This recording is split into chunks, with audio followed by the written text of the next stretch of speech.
14 missed calls. My wedding dress already zipped up. My veil pinned carefully in place, 6 hours before I was supposed to walk down the aisle. And my future mother-in-law was screaming into the phone that the wedding was over. "Take off that dress," she said coldly. "There isn't going to be a ceremony today."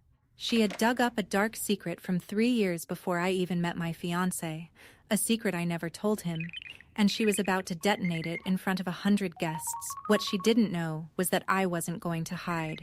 I was going to walk downstairs and tell them the truth myself. The dress was already zipped up when my phone started buzzing on the vanity table, screen lighting up again and again like something was on fire. I almost didn't look. I almost let it ring out, because in 6 hours I was supposed to be a bride, and nothing was going to touch that feeling. But it was Diane, my future mother-in-law. 14 missed calls in 9 minutes. I answered on the 15th. "Emily." Her voice was ice wrapped in silk, the way it always was right before she said something designed to destroy me quietly. "The wedding is off. I've already called the venue." I laughed. Actually laughed, because it sounded like a joke, like something out of a bad movie. "Diane, what are you talking about? I'm getting dressed right now." "You heard me. Take off that dress. There isn't going to be a ceremony today." My hands went cold. My best friend Sarah, who was fixing the last pin in my veil, froze behind me, her eyes meeting mine in the mirror. I could see my own face turning pale under the makeup I'd spent 2 hours perfecting. "Diane, if this is about the seating chart again, this isn't about a seating chart, Emily." Her tone dropped, sharper now, almost triumphant. "This is about the truth, and you know exactly what I'm talking about." The line went dead. I stood there in a $15,000 dress, in a hotel suite full of flowers, with my phone shaking in my hand, and for the first time in months, I felt something colder than fear. I felt exposed, because there was a truth. There was something I had never told Ryan, something from 3 years before we met, something I had buried so deep I thought it could never resurface. And somehow, impossibly, Diane knew. "Emily, breathe." Sarah grabbed my shoulders, turning me away from the mirror. "Whatever she's talking about, we deal with it. But you are not taking off that dress. Not today." I wanted to believe her. I wanted to believe that whatever Diane thought she had on me couldn't actually blow up my entire life in the next 6 hours. But Diane Whitmore did not make empty threats. She had spent 18 months finding reasons why her son Ryan should never have proposed to a girl like me. A girl who grew up without money, without a family name that opened doors, without anything Diane considered worthy of the Whitmore legacy. And now, finally, she had found her weapon. My phone buzzed again. A text this time. "Ask her about David Marsh. Ask her what really happened 3 years ago. Then see if Ryan still wants to marry you." The room tilted. Sarah read it over my shoulder and went silent, which for Sarah, who always had something to say, meant she understood exactly how serious this was. "Who's David Marsh?" she whispered. I sat down on the edge of the bed, careful not to wrinkle the dress, my mind racing back 3 years, to a version of myself I barely recognized anymore. A woman who had made one desperate mistake trying to survive, and had spent every day since trying to become someone who deserved a second chance.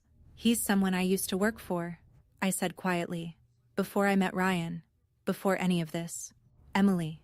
Sarah's voice was firm now, the way it got when she needed answers fast. "What happened with him?"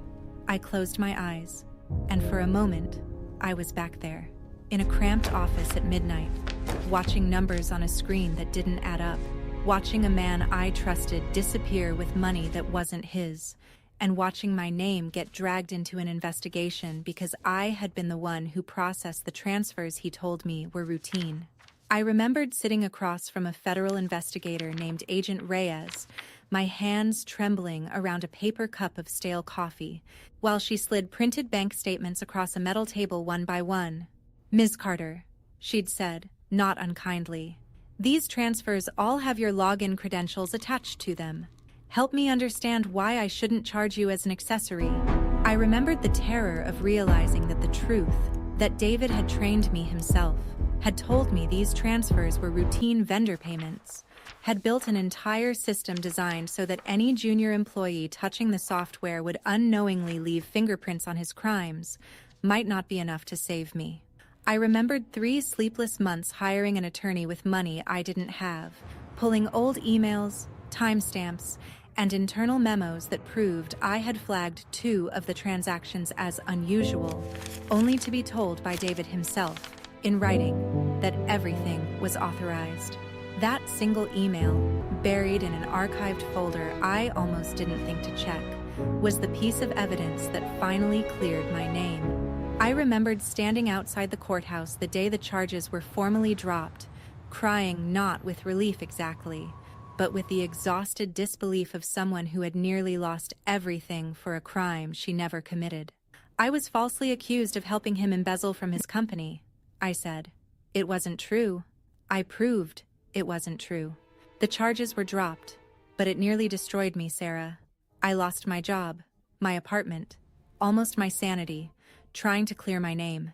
And when I finally did, I promised myself I would never let anyone use it against me again.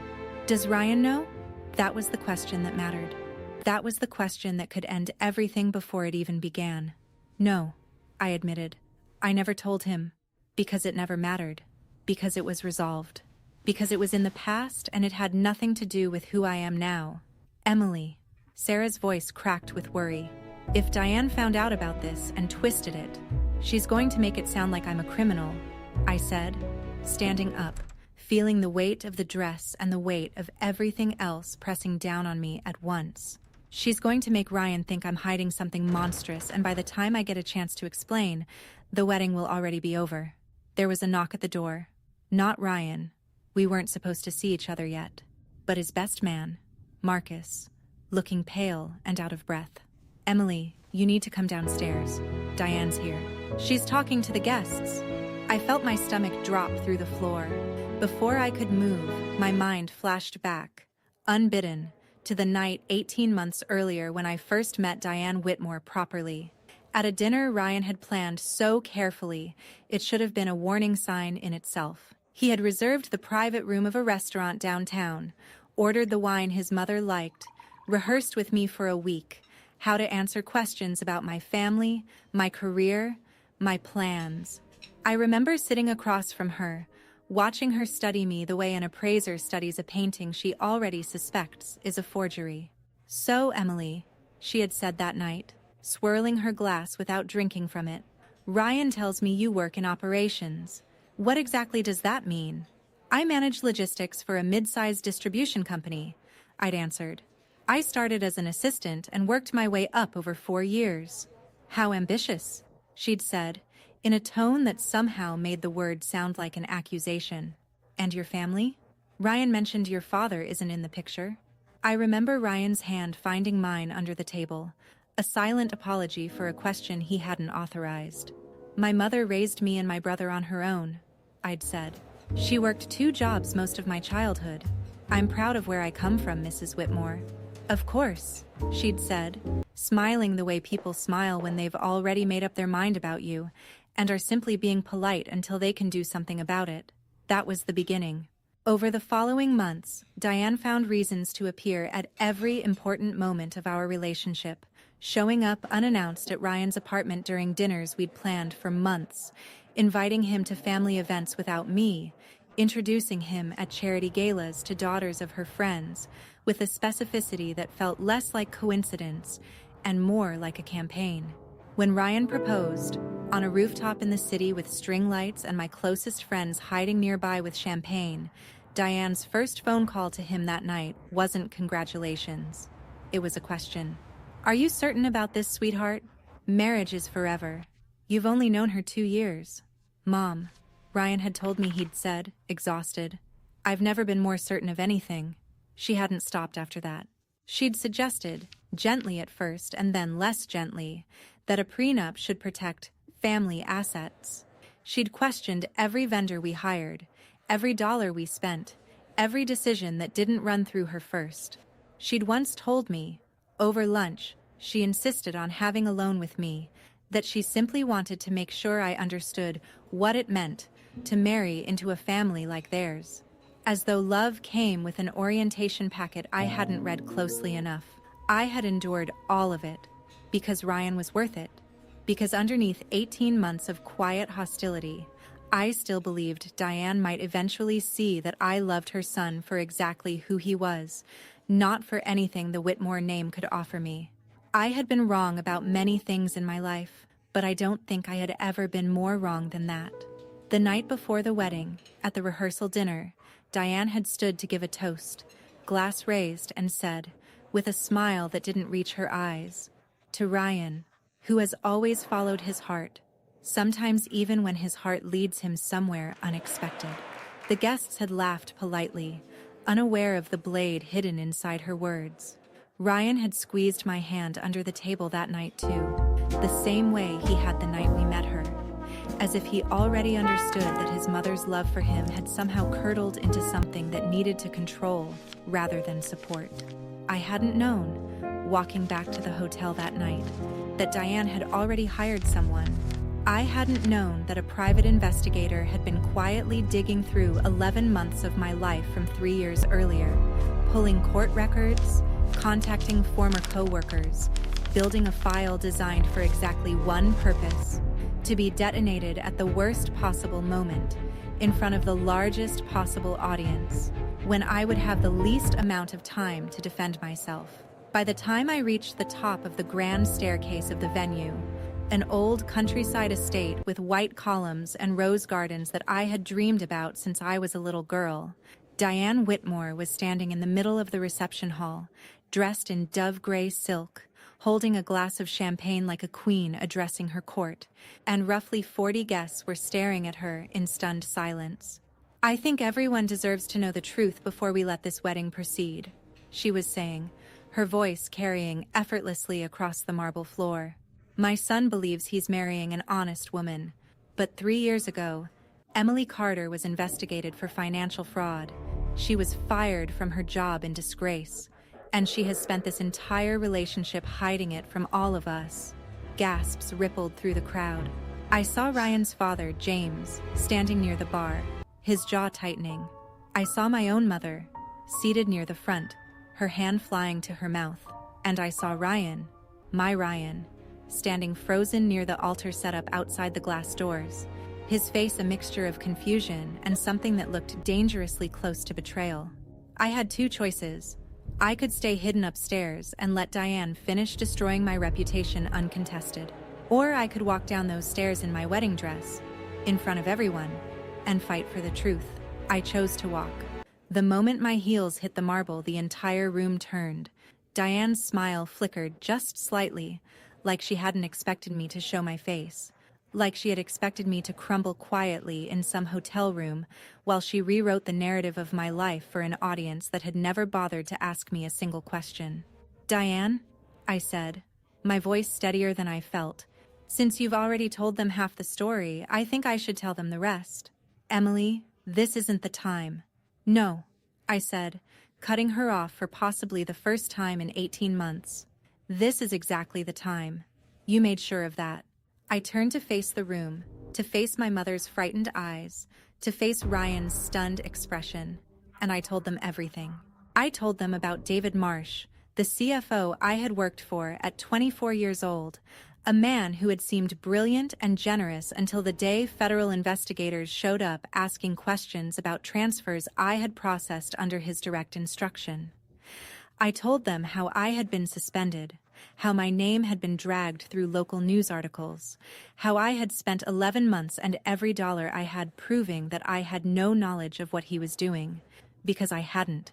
I told them how the charges against me were formally dropped, how David Marsh went to prison, and how I had rebuilt my entire life from nothing, one job interview at a time, one reference at a time, until 3 years later I met a man named Ryan Whitmore at a coffee shop near my new office, and fell in love with him without ever once mentioning the darkest chapter of my life, not because I was hiding a crime, but because I had already survived one and refused to let it define me. "I didn't tell you, Ryan," I said, turning to him directly, my voice breaking for the first time. because it was never about you not deserving the truth. It was about me, finally being free of something that almost ruined me. I was ashamed, not because I did something wrong, but because I was accused of something I didn't do, and shame doesn't always make sense. I should have told you. I'm sorry I didn't, but I never lied to hurt you. I stayed silent to protect the only peace I had left. The reception hall was dead silent. Diane's smug expression had cracked into something uncertain, like she hadn't planned for me to actually have an answer. Ryan walked toward me slowly, his eyes searching my face the way they always did when he was trying to read whether I was being completely honest with him. "Is that everything?" he asked quietly. "Is there anything else my mother is going to spring on me in the next hour?" "That's everything," I said. "I promise you. That's everything." He turned to his mother, and for the first time in the entire relationship, I watched something shift in his expression. Not confusion, not doubt, but anger. Real anger, directed finally at the person who had spent a year and a half trying to sabotage us. "Mom, how did you even find this?" Diane's chin lifted defensively. "I hired someone to look into her background months ago. I knew there was something she was hiding." "You investigated her?" Ryan's voice rose, echoing off the marble columns. "Behind my back? On our wedding day? I did it to protect you." "You did it because you never wanted me to marry her," Ryan said, and the words landed like a slap across the entire room. "You've hated her since the day I introduced her to you, because she didn't grow up with a trust fund, because she didn't go to the right school, because she wasn't handpicked by you from one of your country club luncheons. This was never about protecting me. This was about control."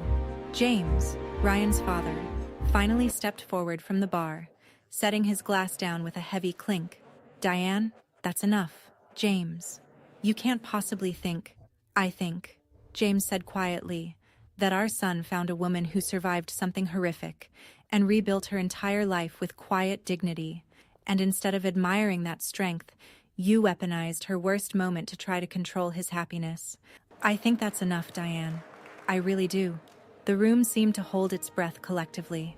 My mother had tears streaming down her face, but they weren't tears of humiliation anymore.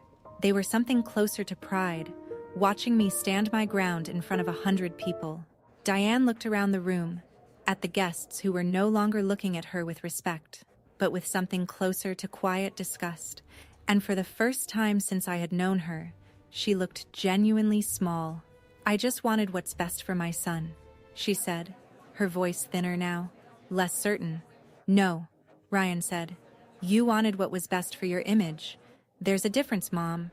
And today, you finally showed everyone which one actually matters to you." He turned back to me, and gently, carefully, took both of my hands in his. "Emily, I don't care about David Marsh. I don't care about an old investigation that cleared you 3 years before I even met you. I care that you've spent this entire relationship carrying something painful all alone, thinking you had to protect me from it, when all I've ever truly wanted was to carry things together with you. That's the only thing that actually hurts right now. Not the secret itself, but the loneliness you must have felt carrying it in silence." "I'm sorry," I whispered. "I really am." "Don't be sorry for surviving something terrible," he said. "Just promise me that from now on, we survive things together." "I promise." He looked past me, toward the officiant standing awkwardly near the garden doors, toward the string quartet that had stopped playing the moment Diane's outburst began, toward 100 confused guests still processing what they had just witnessed. "So," Ryan said, raising his voice, a small smile breaking through the tension on his face. "Does anyone else have an announcement they'd like to make before we continue with the ceremony my mother tried to cancel?" A ripple of nervous laughter moved through the crowd, breaking the unbearable tension like a held breath finally released. Diane stood frozen near the center of the room, glass still in her hand, completely unprepared for the possibility that her plan could fail this spectacularly. She looked at James, silently pleading for support, but he simply shook his head and walked toward the garden doors, offering his arm to escort guests back outside.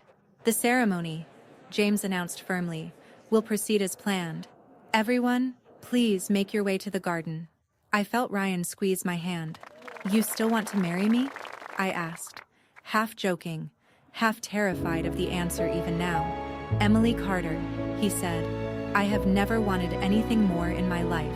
2 hours later, standing beneath a white floral arch in the estate's rose garden, golden late afternoon light pouring across the lawn, I said my vows to a man who had chosen me, fully and completely, even after learning the one thing I had spent years trying to hide, even after his own mother had tried to weaponize my past against my future.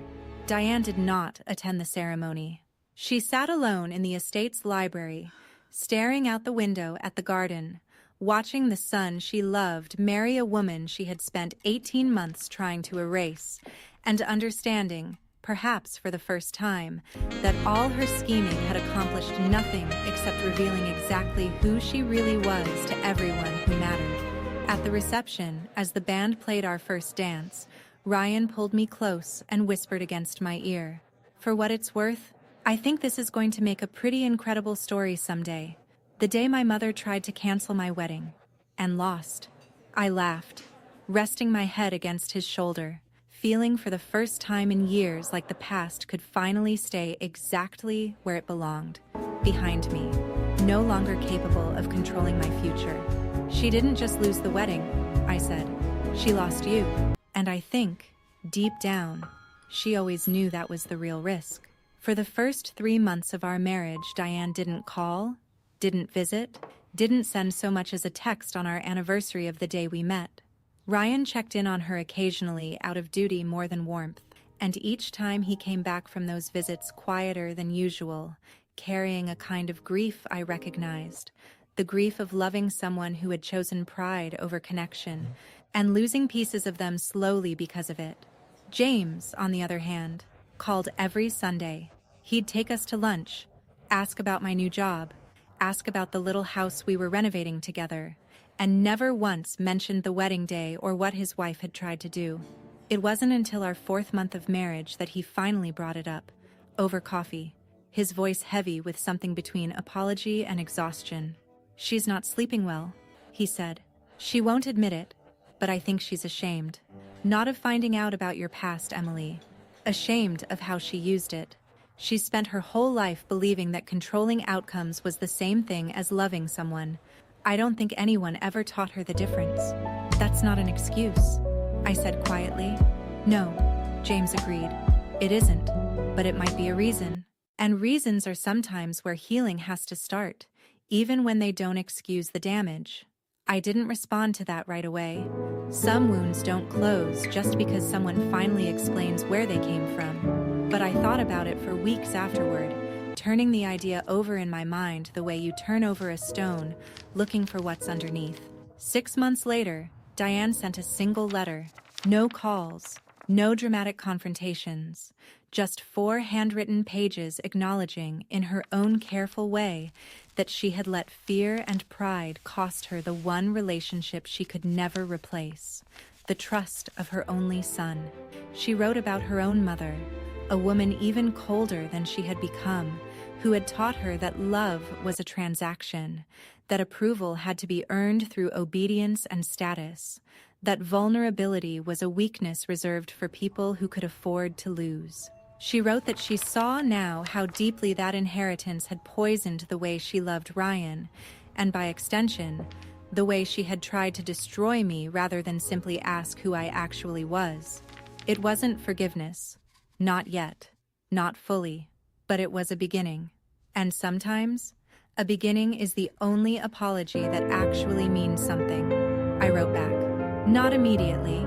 It took me almost 3 weeks to find the right words.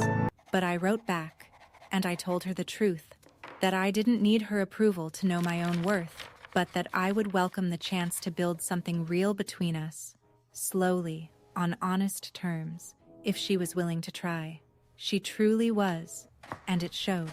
It took over a year of careful, sometimes awkward Sunday dinners, of small gestures that meant more than either of us said out loud, before Diane finally looked at me one evening in her kitchen, watching me help her son cook the same recipe his grandmother used to make, and said quietly, almost like she was surprised by her own words, "I was wrong about you, Emily. I was wrong about a lot of things. I know, I said very softly. Thank you for finally saying it out loud. I'm not asking you to forget what I did that day. I'm not going to forget it, I said honestly. But I am willing to keep moving forward with you, if you are truly willing to. She nodded slowly, and for the first time since I'd known her, there were real tears in her eyes that weren't performance, weren't strategy, weren't carefully designed for any audience. Just a woman finally facing the true cost of who she had chosen to be, and deciding, late but not too late, to choose something different. 2 years after our wedding day, Diane stood quietly at the christening of our first daughter, holding her granddaughter with a tenderness I never could have imagined from the woman who once tried to burn my whole life down in front of 100 stunned wedding guests. She looked up at me across the sunlit room, and there was something like real gratitude in her eyes. Gratitude that I hadn't let her worst moment define our entire relationship. Gratitude that I had given her the chance to become someone better than the fear that had once quietly controlled her. As for me, I framed that first letter she wrote, not out of resentment, but as a reminder, hanging quietly in my study where only I would see it. A reminder that the truth, no matter how long it hides, eventually finds its way into the light. A reminder that people are not always the worst version of themselves, even when that version is the one they show you first. And a reminder that love, real love, the kind Ryan showed me on the worst day of my adult life, doesn't run from the truth. It simply reaches for your hand and walks forward with you into whatever comes next. Through the wreckage, through the reckoning, through every quiet Sunday dinner it takes to rebuild something broken, and eventually, if you're patient and brave enough, into something that finally, truly looks like peace. If this story hit home, hit that subscribe button right now, because we post real, raw, unforgettable family drama every single week. Drop a comment and tell me, would you have walked down those stairs? Or would you have run? And if you've ever had a mother-in-law, a family member, or anyone try to control your happiness, share this video with someone who needs to hear it. Like this video if you believe the truth always finds its way to the light. See you in the next story.